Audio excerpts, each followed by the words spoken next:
Da ke roka yaro ke sannu gwanar ado dawe su kainuwa da shan Allah kike kowa ya ja da ke zai faɗi gas. A da ke rika yaro ke sannu gwanar ado dawe su kainuwa da shan Allah kike kowa ya ja da ke zai faɗi gas. A gaida ke roka yaro ke sannu gwanar ado dawe su kainuwa da shan Allah kike kowa ya ja da ke zai faɗi gas. Kayyakin zamu dawe su matan garin gadikin fi su ke ɗaya ce fa ba ta binki sai na faɗa kin fi su samun irin ki sai an duba matan gari suna shakkon ki gaken ado da kwalliyar roki duka cikin su ba ta mukarki. A da ke rika yaro ke sannu gwanar ado dawe su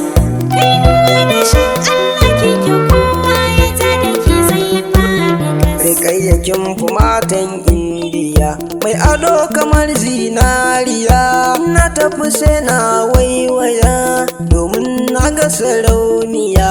Rikayyata zamo zinariya sannan ba ta yin riya halinki bai kama da namujiya makiyanki su faɗa rijiya. A da ke rika yaro ke sannu gwanar ado dawe su kainuwa da shan Allah kike kowa ya ja da ke zai faɗi gas. A yau ga kyakkyawar mace wacce ba ta yin cece kuce sarautar mata ta kice da an ganke aikin yau fice kowa ya ja da ke zai haukace ke ɗin rukice mata da maza sun gaida ke yara da manya kowa na gine. A da ke rika yaro ke sannu gwanar ado dawe su kainuwa da shan Allah kike kowa ya ja da ke zai faɗi gas. Yau bai cika na furzo tun da ruki ta zo da matan garinmu sun zo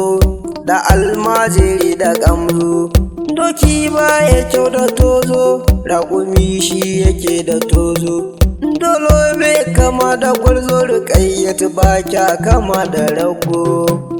A da ke rika yaro ke sannu gwanar ado dawe su kainuwa da shan Allah kike kowa ya ja da ke zai faɗi gas. Ina wuni ina kwananki ni ba ni raina mai sunanki mutan gari suna ƙaunarki abin har yaban mamaki kowa yana faɗar sai roki a ringa duka ya zama naki talan mawaƙa sa biyu nima dole ne na yi miki waka. A da ke rika yaro ke sannu gwanar ado dawe su kainuwa da shan Allah kike kowa ya ja da ke zai faɗi gas. A gaida ke roka yaro ke sannu gwanar ado dawe su kainuwa da shan Allah kike kowa ya ja da ke zai faɗi gas. A